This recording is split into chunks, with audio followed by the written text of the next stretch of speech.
अस्सलामुअलैकुम स्टूडेंट्स, मैं हूं हबीबुर रहमान और आप देख रहे हैं Quetta TV.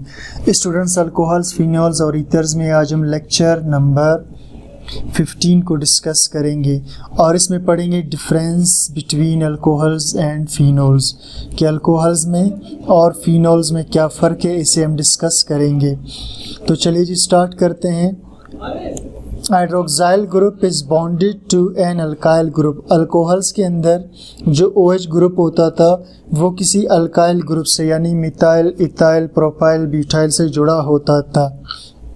Hydroxyl group is bonded to aryl group, और यहाँ पर हाइड्रोक्साइल ग्रुप जो है वो एराइल ग्रुप के साथ जुड़ा हुआ होता था। एराइल ग्रुप से यहाँ मुराद स्टूडेंट्स बेंजीन का कोई रिंग वगैरह, ठीक। हाइड्रोक्साइल डेरिवेटिव्स ऑफ अल्केन्स, ठीक, ये अल्केन के हाइड्रोक्साइल डेरिवेटिव्स है। क्या मतलब हुआ, यानी ये शुरू में अल्केन्स थे, जैसे मिसाल के तौर पर ये है कि मीथेन है, सही, बाद में इसमें से एक H निकल कर यहाँ OH लग गया इस जगह पर, ठीक।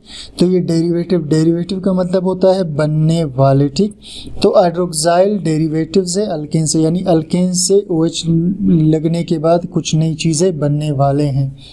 हाइड्रोक्साइल डेरिवेटिव्स ऑफ बेंजीन, और ये हाइड्रोक्साइल डेरिवेटिव है बेंजीन के, यानी शुरू में ये बेंजीन का रिंग था, बाद में एक H निकल के यहाँ OH लग गया, ठीक। जनरल फार्मूला इज ROH, यानी यहाँ पर कोई अल्काइल ग्रुप होगा और उसके साथ OH होगा। इसका जनरल फार्मूला है एराइल ग्रुप और उसके साथ OH, यानी एक बेंजीन का रिंग और उसके साथ OH। लेस एसिडिक, ये लेस एसिडिक, ये कम एसिडिक होते हैं, मोर एसिडिक और ये ज़्यादा एसिडिक होते हैं। एसिडिक होने से मुराद ये है स्टूडेंट्स, फ़र्ज़ करें ये हमारे पास एक फिनोल है, तो इसमें जो H ग्रुप है ये बड़ी आसानी से निकल जाता है, तो जो H ज़्यादा आसानी से देगा वो ज़्यादा एसिडिक होगा, और उसके मुकाबले में ये जो अल्कोहल्स है इसका H इतनी आसानी से नहीं निकलता। pKa value is nearly equal to 16 और टू 20। इनका जो pK वैल्यू होते हैं, Ka स्टूडेंट्स कहते हैं डिसोसिएशन कांस्टेंट ऑफ एसिड, और जब P आ जाए तो power of dissociation constant of acid, यानी किसी एसिड के टूटने की मिकदार। तो इनका 16 से 20 और pK value is near equal to 10। तो ये pK वैल्यू जितना कम होगा वो ज़्यादा एसिडिक होगा। Lower alcohols are generally colourless liquids, कम वजन वाले अल्कोहल जैसे मिथानॉल, इथानॉल, प्रोपानॉल आमतौर पे बेरंग लिक्विड्स हैं। कलरलेस क्रिस्टलाइन सॉलिड्स, और ये बेरंग क्रिस्टलाइन सॉलिड्स हैं।